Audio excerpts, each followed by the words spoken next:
म्हज्या भयणीनो आनी भावनो, आयज आमी कितें आयकलां आनी कितें म्हणून आमच्या मनांत आनी काळजांत उत्पन्न जाल्लेलें आसा. पयले सुवातेर देवाची येवजणे प्रमाणे सगळें घडटा. आतां पळयात, जोआन बावतिस्ताची आवय ती वांसटी आसलेली, ती पिरायेन आसलेली. जाकारियास आनी ती दोगांय जाणां दोरमूत आसलेली. तांकां भुरगें जावंक ना खरें, पूण देवाचे सुरशिल्ली ती पयस वचूंक ना. देवाक चिटकोनूच रावली आनी देवान ताची येवजणे प्रमाणे तांचे सगळें जुवावांक ह्या संवसारांत हाडलो. आतां पळयात, ताका सांगलेलें जुवांव नांव ताका दवरूंक जाय म्हणून, पूण हरशीं परंपरे प्रमाणे बापायचें नांव ताका दिताली.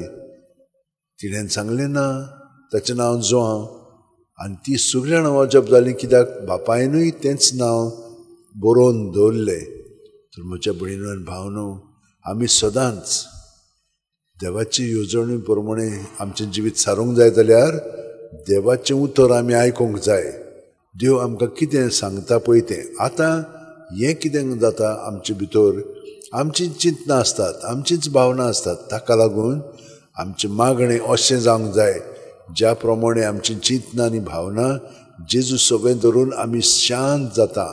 त्या उपरांत आमी देवाचें उतर तर आयकत, देव आमचे कडेन उलयतलो आनी आमच्या चाली प्रमाणे न्हय, पूण देवाच्या आसण्यांत आमचीं चिंतनां, आमचीं उतरां आनी आमची कोरण्यो घडोवन येतल्यो.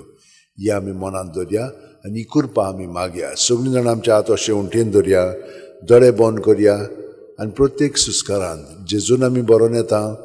जेजू सगळें आमची सगळीं चिंतनां, भावना, चाल दवरया आनी भितरल्यान आमी रिकामी जावन स्वतंत्रपणी ताच्या पवित्र आत्म्याच्या आसण्यांत आमचीं चिंतनां, आमचीं उतरां घडोवन येवंक लागतलीं. आनी त्या प्रमाणे केलें म्हणटच आमचे मदें शांती आनी दुसऱ्या मदें आनंद उदीक उदीक वाडत वतलो. तर हे परी आमचो वेळ आतां जेजू सगळें सारोवन आमचीं काळजां सगळींच ताका ओपून दिवया आनी देवाचें जेजूचें जिवीत आमचें सगळें उदीक खोलायन घडोवन येवंक आतां आमी आमचें जिवीतूच ताका समोर पळोवया. आमेन.